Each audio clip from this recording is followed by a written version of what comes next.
Hello, welcome. My name's Tommy Maloney. Welcome to Blending the Family. If you're watching this on YouTube or catching us on Instagram, this is why I don't do a lot of videos. I do have a face for podcasting. Those of you listening on the podcast, thank you, thank you, thank you. Again, Tommy Maloney. And how can you reach me? Thanks for asking. Behind me, over my shoulder here, in really bad handwriting, you can see that it's really bad handwriting. The first one, this is why I'm not a weatherman. I don't do the green screen type thing. I don't even do green screen on Zoom here. Anyway, the first one is the website, blendingthefamily.com. Then we have on Instagram, Blending Family on Instagram. Also on the Twitter, the same thing, Blending Family. Welcome to YouTube, Blending the Family, and subscribe. Thank you for coming by. All right, this is episode 167, video and audio morph into the podcast. And today we're going to talk about, from my first book, 25 Tips for Divorced Dads. For those that are watching, you can see I'm holding up the book. Those who are listening, pretend that you are picturing, and if you're driving, don't close your eyes doing this. I don't want to hear that.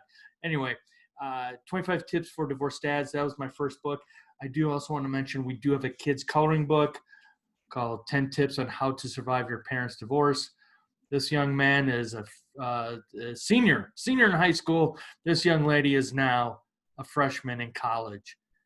Wow, time flies. If you've been reading my blogs of lately, you'll see that I'm going through some stress. I'm working on, there's another blog piece that's either out by the time I recorded this. I don't know. I'm just here trying to give you some content, but empty nesters. My wife and I are now empty nesters and part-time, sort of, kind of.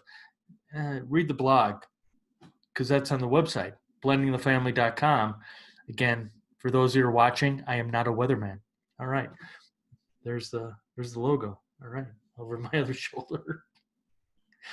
I'm having fun. I hope you're having fun watching this and going, I see why he does a podcast and not video. Anyway, 25 Tips for Divorced Dads is the name of the book. How to create special memories and grow your bonds with your children. Tip number two from my book. Send your kids postcards or letters, even if you live in the same town. If they are just learning how to read, written notes to your kids are even better. And then I put a little side note in the book. Think about when you were a kid and received mail and how special you felt. This past summer, I did that. I actually wrote a letter to my son, Connor, and part of it was because we had not seen a lot of him. He was working 3 jobs, and he and I are very similar when it comes to the telephone or the cell phone or the mobile. We don't like talking on the phone. We're a little bit strange in that aspect. We'll actually spend more time texting each other than actually talking on the phone. And that's our relationship, okay? Your relationship might be different. For example, my wife with my 2 bonus daughters, consistently, the 3 of them are on the phone talking. And so that's beautiful. For me, I wrote a letter to him. I just wanted to just say how much I missed him, how much I'm proud of him. His efforts of working 3 jobs are just, as a dad, it was my dad, proud daddy moment. So again, because he was working so much, we did not get the opportunity to see a lot of him. So therefore, and as I jokingly say with my wife, forthwith, I wanted to find another way to reach out to him, to connect with him. And so, well, let me just say, I didn't write the letter. I typed the letter. Okay. For those of you who are watching, this is the international sign of typing, moving your fingers like you're typing. Because I will admit I have really bad handwriting, and I just want to take a side note. This is me to you parents. If your kids know how to type, don't hammer them about their handwriting, okay? There are more important things to worry about in life. So, for example, letting them know that you have open dialogue, that you have a environment that is open and honest. So, an example would be if you have older teenagers and you tell them, if you ever find yourself in a situation you do not feel comfortable with, no questions asked, you call me.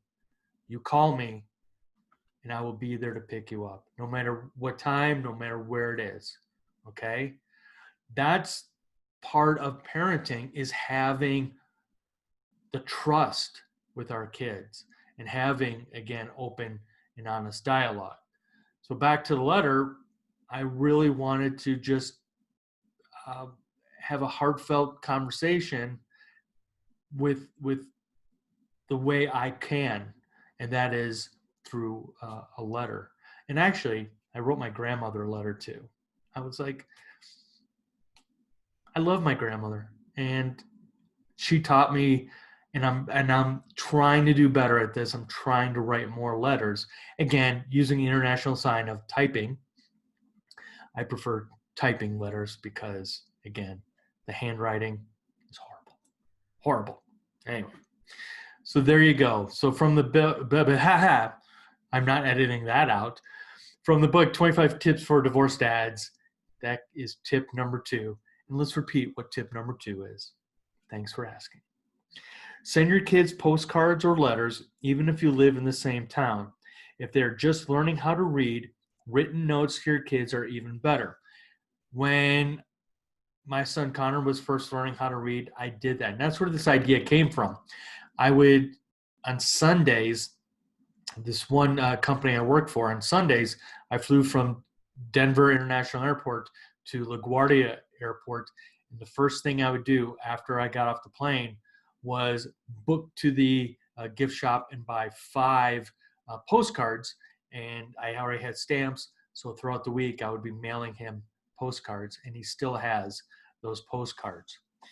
And then just remember, think about when you were a kid and received mail and how special you felt. And that's what it is. It's about letting them feel special, letting them receive something. You know, we live in a time now where, like I said, for my son and I, it's easier to text. And again, that's how we communicate. But at the same time, how nice is it to receive a letter from somebody, a heartfelt letter, something that out of the blue, okay? There you go. So again, blendingfamily.com. On Instagram and Twitter, it's Blending Family. Here on the YouTube, if you're watching, you already know it's Blending the Family. And subscribe. Here, let me step out of the way. Oh, Otis, our dog Otis was right underneath me. Oh, he's now behind me. Subscribe. Okay. As my mentor, and let me just do a caveat. You can have mentors that you have not met. You can have mentors that are not alive. My mentor, whenever I end the podcast, is your success is my success. And I got that from an interview with Terry Crews, hearing Terry Crews being interviewed. And I firmly believe it. As parents, we consistently judge other parents. Let's be honest. Let's be real here. We do. They might have, a better home. They might have, the better food. But if they're really good parents and your kids are spending time with their kids, their success is going to be your kid's success. And I believe this wholeheartedly. So if you're creating a business, if you're doing something that's putting a dent in this universe. Maybe something I said today helped you or sparked something. So like I said, your success is my success. Take care.